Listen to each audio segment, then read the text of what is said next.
عتبه او عتیبه دا د نبی علیه السلام د تره زامن او په دوی باندې د نبی علیه السلام ګلونه دا ورته واده وي په نکاح کې او دا د ابولهب بچي و. کله چې نبی علیه السلام د اسلام دعوت شروع کړ نو عتبه او عتیبه ته خپل پلار ابولهب وی چې تاسو ما سره ملاقات نه کوئ، زما ملاقات په تاسو حرام دی تر هغه وخته پورې چې د نبی علیه السلام لوڼو نه تاسو طلاق نه ورکوئ. د پلار خبره ومنله او نبي علیه السلام باندې یو لوی تکلیف او پریشاني راغله چې دوه لوڼه یې کور ته راغلې.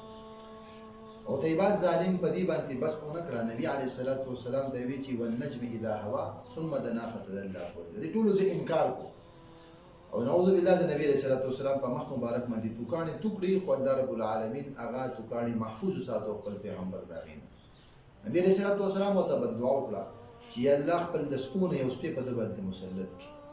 څه موده پس عتیبه خپل د پلار ابولهب سره شام ته سفر دپاره تللی، تجارت دپاره. یو علاقه کې پړاو یې واچوله د دې دپاره چې شپه تېره کړي. مقامي خلکو ورته ویل چې دلته کې درندګان دي او شرمخان دي.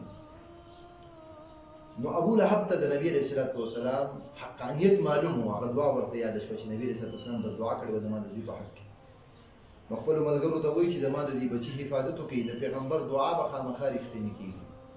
نو خلکو داسې کار وکړل چې د قافلې نه ګیر چاپېره چې کوم دی اوښان سملول او د هغې په منځ کې سامانونه واچول او په منځ کې دغه ملعون او لعین عتیبه سمله. د الله قدرت ته وګوره، د نبي علیه السلام دعا قبوله شوه او زمانې ولیده چې یو زمری راغی ځنګل نه او هر شی پرېښودل، اوښان یې پرېښودل، هر شی پرېښودو او عتیبه یې راونیوه او په هغه ځای باندې وشله او مردار یې. د نبي علیه السلام مخالفت د انسان په دنیا او آخرت کې تباه کوي.